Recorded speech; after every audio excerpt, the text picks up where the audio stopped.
بسم الله الرحمن الرحيم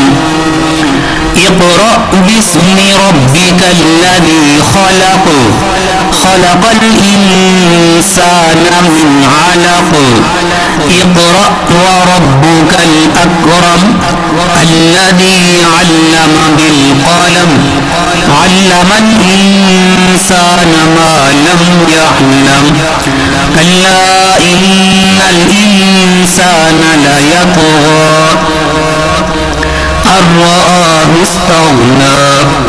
إن إلى ربك الرجعى أرأيت الذي ينهى عبدا إذا صلى أرأيت إن كان على الهدى أو أمر بالتقوى أرأيت إن كذب وتولى ألم يعلم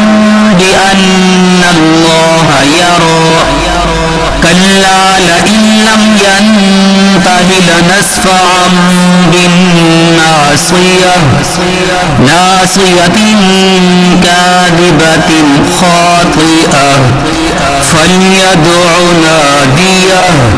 سندع الزبانية كلا لا تطعه واسجد واقترب